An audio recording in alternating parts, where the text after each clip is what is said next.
friends, welcome back to our chapter reading. We are continuing today with Toys Come Home by Emily Jenkins and pictures by Paul O. Zielinski. So let's jump right in and see what happens in chapter 2. The Story of an Ear.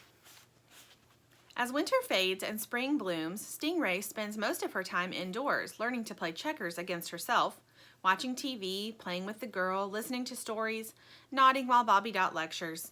Now the rains have stopped and the air is hot with the smell of earth and grass. It's finally summer. Today, Stingray, Sheep, and Bobby Dot are in the backyard. There's a cluster of flowering rose bushes by the fence, the songs of birds and the buzz of mosquitoes. The girl and her mother go in and out of the house bringing lemonade, a picnic blanket, and a parasol. The sun is warm and sinking in the sky. A big kid comes over to play with the girl. She's called Bethany and her hands seem very large to Stingray. She can stand on her hands, this big kid, and do a cartwheel. Her voice is too loud. The girl and Bethany dig some holes and make roads for a couple of toy cars. They turn somersaults while the mommy reads a book. "Let's play ball," says Bethany, her hair full of grass. Sheep is eyeing the grass and making tiny, almost invisible chewing motions with her jaw. "I don't have a ball," says the girl. "Everybody has a ball," says Bethany. "I don't." "What's a ball?" Stingray wonders. "We had a ball," says the mommy, "but we lost it at the park. Why don't you toss one of your animals?" Bethany grabs Sheep and throws her up in the air, catching her neatly in both hands. A ball must be a kind of animal, thinks Stingray. "Maybe not Sheep," says the mom. "She's old, and you could hurt yourself on her wheels." "She's a flying sheep," cries Bethany, tossing Sheep to the girl. A ball is a flying animal. Stingray thinks she knows all about it now. The mommy goes inside, muttering something about maybe having a tennis ball somewhere that would make a better choice. Bethany throws Sheep. Blop. The girl throws Sheep back. Blop. And again and again. Sheep is frightened. Stingray can see it. Her hard black eyes bulge in terror and her neck is tucked as tight in her woolly body as she can get it. Blop. And blop. And blop. Sometimes they drop her or miss the catch entirely. Then Bethany and the girl run laughing across the lawn, grab Sheep from the ground, and blop, blop, keep playing. "They shouldn't do that," Stingray whispers to Bobby Dot. Bobby Dot grunts. "Really?" Stingray is outraged. "It's like they don't even know she has feelings." "Better her than me," the walrus whispers. "Not better her than you. She's old. She could break." "On the contrary," says Bobby Dot, "she's survived for years. Sheep is built to last." "Shouldn't we stop it?" says Stingray. "What can we do?" says Bobby Dot. "Anyway, she probably likes it." But Stingray can tell that Sheep does not. Blop. And blop. And bang! Sheep is thrown too far and too hard. She hits the wooden fence and falls down. Scrabble, scrabble, screech! Through the fat yellow blossoms and into the arms of the rose bush. All is silent. The children walk over and have a look. "It's Thorny," Bethany announces. "Your mom's gonna have to get her out." The girl looks at Sheep hanging in a tangle of branches. "Is she okay?" "She's fine," says Bethany. "I think she's hurt," says the girl. "I'm sorry, Sheep." "She's fine." "Kids, dinner's ready," calls the girl's father, opening the screen door.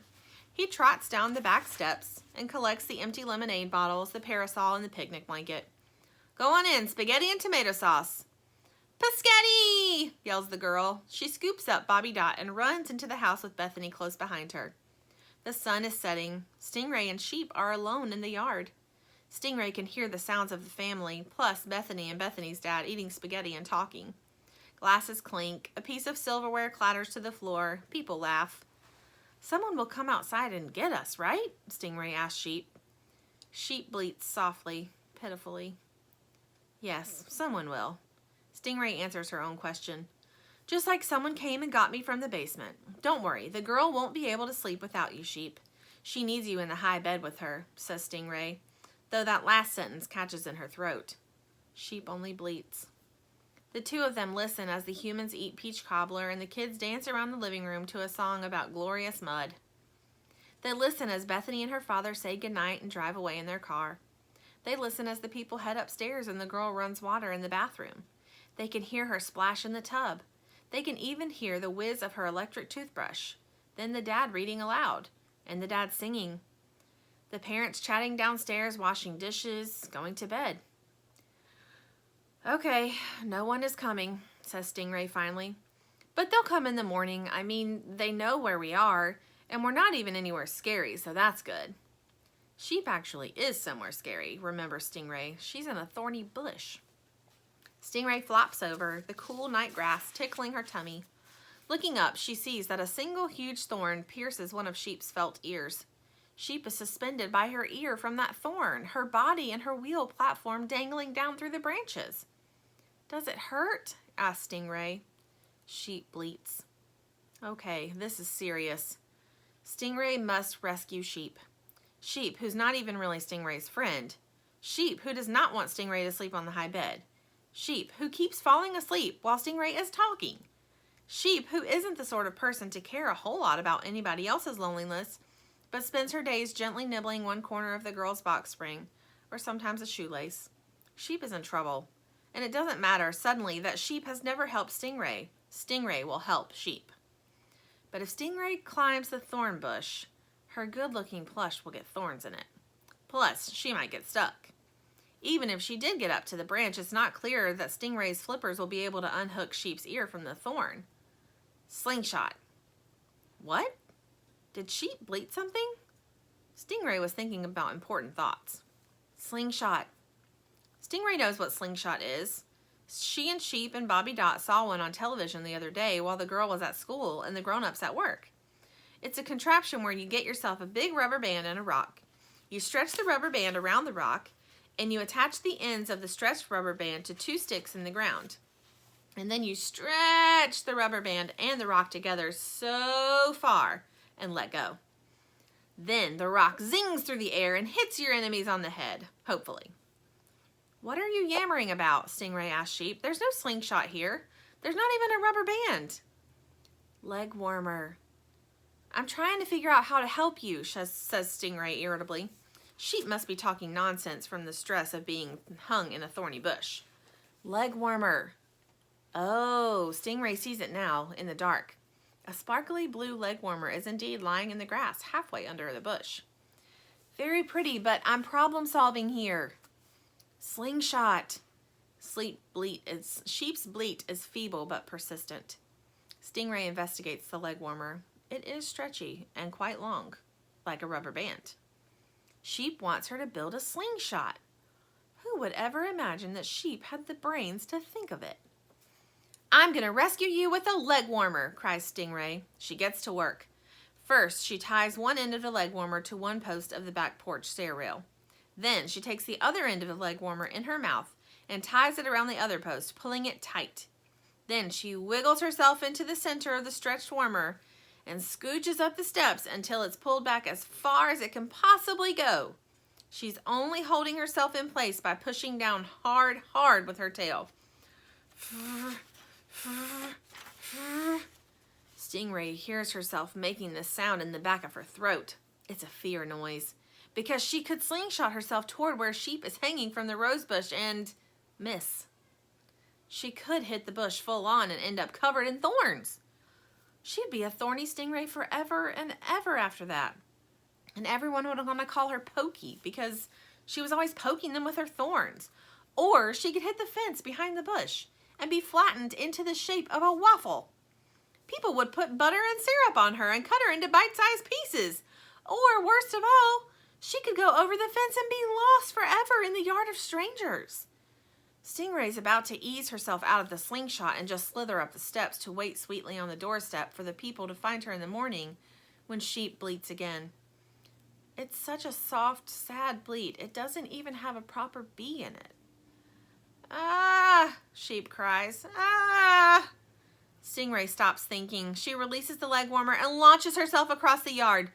Whoosh! Through the air, bouncing off the garage, twisting and turning, zooping down to where Sheep hangs from the thorny branch.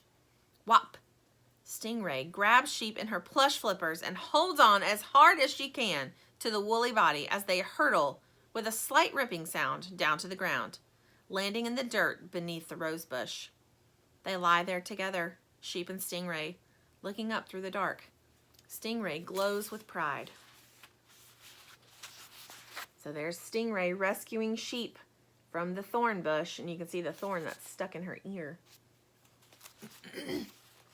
Rescue completed. Rescue with a leg warmer. Rescue from the horrible thorny bush. Oh, wait. Gazing up, Stingray sees Sheep's softy ear. It's still attached to the thorn. Look, she says in quiet shock. Look, Sheep, your ear. Will Sheep yell at her? Maybe Sheep will call Stingray names and scold her for careless ear losing. Weep and scream over that lonely ear that's so badly torn it can never be sewn on again. Stingray waits tense for Sheep to begin yelling, but Sheep says nothing. Finally, Stingray flops over and peers close up at Sheep's face. A small snore floats from Sheep's nostrils. She is asleep. In the early dawn, before any people in the house have woken up, Sheep opens her eyes. Grass, there's unlimited grass here, and nobody to see her chewing it. Nom nom nom nom nom nom nom nom nom nom nom nom. Oh, and clover, nom nom nom. Sheep chews her way over to Stingray and gives her a gentle nudge. Wake up, no one can see you. You can chew the grass. Oof.